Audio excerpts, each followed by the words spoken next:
My name's Jason, and this happened when I was about 16 years old. I'm 27 now, and what happened that day changed my life forever. I live in West Virginia, where there are mountains all around, so I grew up in the woods hunting, camping, and riding ATVs. One day, me and my two best friends Brian and Jesse went, and we wanted to find a place to camp on Saturday. We went pretty far into the woods to try and find the best spot we could, because we were planning to bring our girlfriends camping with us for the weekend. We made our way about 5 or 6 miles into the woods and found a small lake. It looked great, so we got off and checked everything out to make sure it wasn't private property or anything. There were no signs, and there wasn't a house, so we figured it was okay. "This is it," Jesse said, and we all agreed. It was perfect. So we all got back on our four-wheelers and headed back, knowing that Saturday was going to be a night to remember. However, we loaded up our gear, fishing poles, tents, and sleeping bags. We made sure that we had everything we needed to make it a fun night, including 3 bottles of Mad Dog and a 30-pack of Bud Light in a cooler. We were ready. We all met up at around 11 o'clock on Saturday morning and headed out to our perfect camping spot. When we got there, it was great.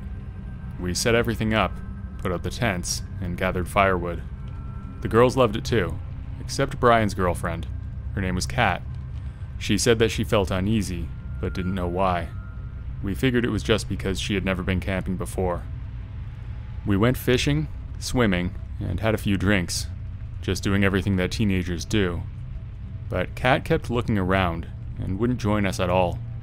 She just sat there by the lake with a concerned look on her face. Eventually, it started to get dark, so we lit a fire and made some hot dogs. After that, we just sat around telling scary stories by the warmth of the smoldering logs. It was around 11:30 when Jesse's girlfriend Sam had to use the bathroom, and Kat went with her. They were gone for roughly 4 minutes. Then they came back running and said that Kat had seen somebody watching them in the forest. I grabbed my 9mm pistol, then me and Jesse went to check them out. When we got back, we told them that we didn't see anything, but Kat said that she knew what she saw and that she wanted to leave. We convinced her to chill out and stop worrying. After another half hour, we were all ready to lay down and spend some alone time with our significant others. Nobody was even thinking about what Kat saw anymore. After an hour went by, my girlfriend Lindsay was asleep, but I was just laying there listening to the sound of the woods. Suddenly, I started to hear footsteps. At first I thought it was just one of the others, but I used the bathroom and wanted to be quiet. That's what I told myself at the time anyway. Sound. Whatever it was, it stood there for at least 3 minutes. Then I saw the zipper start to slowly move. I reached for my gun, but to my embarrassment, I left it in my bag, which was out by the fire. The zipper continued to move slowly. Suddenly, Lindsay coughed, then it stopped. All I could do was stay quiet and hope that it didn't come back. 30 minutes had passed when all of a sudden, the most crazy, evil-sounding scream I'd ever heard came from Brian and Kat's tent. After that, they started screaming too. I jumped up and burst out of my tent and made a run for the bag with the gun.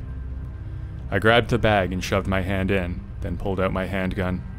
Then I looked over at Brian and Kat's tent. What I saw still haunts my dreams to this day. There was not much else about his appearance because it was dark, but I could see the moonlight reflecting off a large blade in his right hand.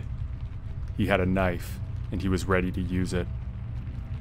I fired my gun in his direction, not actually trying to hit him, especially because Brian and Kat were there too. He then turned his attention to me, and when I noticed that, I started shaking uncontrollably. I fired again, scared the guy away, and he took off running into the woods, screaming. Then I did and I felt like I was in a nightmare. I was scanning the woods, gun in hand, hoping that whoever it was didn't come back. Jesse and the girls were all huddled up to me as we made our way back to the ATVs. I was looking into the woods the whole time, hoping that the guy didn't come back. We got to the ATVs, and then I quickly grabbed the keys. Just then, the guy emerged from the bush and ran straight at me. I fired 2 or 3 shots while I was still standing still. I'm not sure if either of them connected, but he screamed, then turned around and ran back into the woods again. I ran back to the ATVs, then we rode out of there so it happened. They went up to where we were, then came back after what seemed like forever. Then they took us back with them. By then, it was daytime, and everything was destroyed. The tents were ripped up, and stuff was thrown everywhere, taking what we saw. I know that what we saw was not a black bear. It's been 10 years since this happened, and I never found a reasonable explanation for who that guy was. It was written up as a bear attack, but I know that's not what happened. I've never talked about it with anyone until now. Jesse and Sam got married, but a cough saved my life. So I like to go hiking almost every day. I picked the wrong day to go one time, and trail, and when I got there, I saw a creepy looking guy, and it looked like he was probably in his mid-30s. Me being the stubborn, hard-headed kid that I was back then, glanced at him, then continued on the trail. Eventually, I was 200 or 300 yards away from the entrance, and I took a short break. Soon after, I heard a scream from what sounded like a man. I looked down the path, and saw something that made my heart drop. I saw the guy running straight towards me. The guy was running so fast, and he was catching up to me. I was a really good runner, but even still, he was gaining ground. This guy ran like he had just taken 2 shots of steroids, and I started to cry and panic. I took a sharp turn into the woods, trying to lose him. Then I tried to run back to the parking area. I kept hearing his footsteps not too far behind me as I kept running. I made it to my car, and cried tears of joy as I took out my cell phone and called the cop. Was that they found a large butcher's knife in one of his coat pockets. I barely made it out with my life that day. That guy had some seriously bad intentions, and I hope I never run into him again.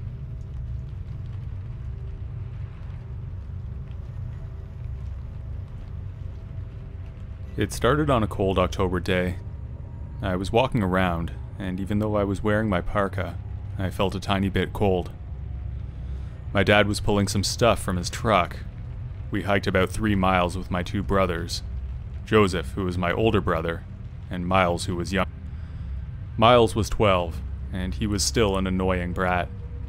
We decided to camp out that day because the house was being cleaned due to a funky smell coming from the bathroom.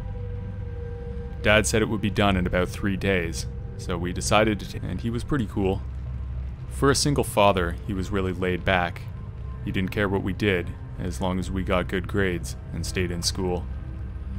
He was different and spent a lot of time in his room.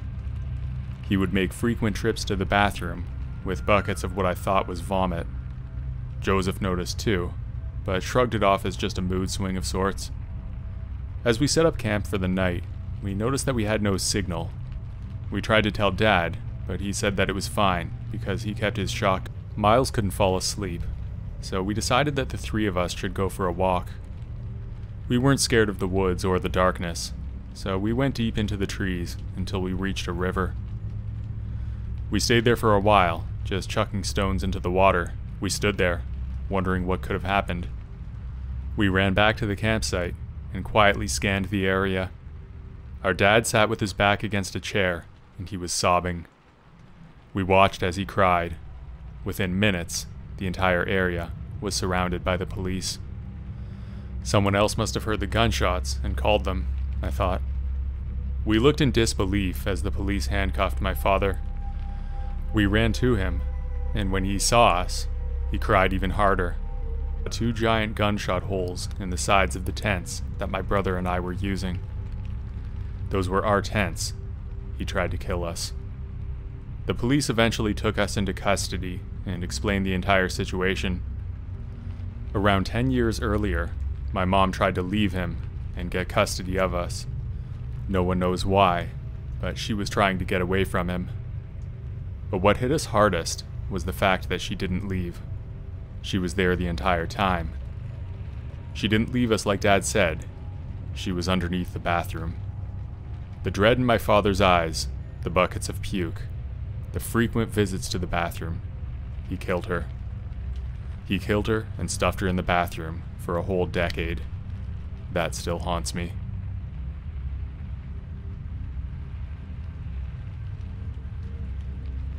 It started on a hot summer with some friends on a camping entrance that was blocked off by a sign that said "Stay away, no trespassing."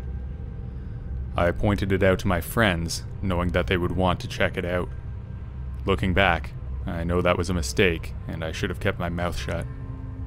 We arrived at our site, and as soon as we got out of the truck, they insisted that we investigate that enclosed area, and they wanted me to tag along. I didn't want to, but they convinced me to go, since they said it would be fun and exciting, so I agreed. We walked on the dirt road from our site to the closed-off road, and then hiked in. Something I noticed once we entered the area were the trees. They seemed dry and white, like something had sucked the life out of them. We kept walking, and saw an abandoned nothing good. Suddenly, we heard a deep voice that said, "Get out now." We looked around scared, but we couldn't see anything in the darkness. We had a flashlight with us, and we flashed it around for a bit, but we couldn't find the source of the voice. Next, we tried to backtrack to our campsite for a while. Then we realized we were walking in circles. Just then, we kept on walking for what seemed like hours, but we got nowhere. There were 5 of us in the group, and eventually, I noticed that one of my friends was missing. We looked all over the place, but we saw no sign of him. We shouted his name into the dark woods, but there was no answer. We couldn't explain how he disappeared from the group, but he did. Then one of my friends, Mike, spoke out and said, I said to him, "Don't you think you should have told us that before we came here?" "I'm sorry, I just thought it was some fake story to keep people out," he said. When I was done arguing with him, I noticed that someone else was missing from the group. Then we were down to 3 out of 5 people, and I was thinking to myself that this reminds me of that movie Predator. Can't escape from us.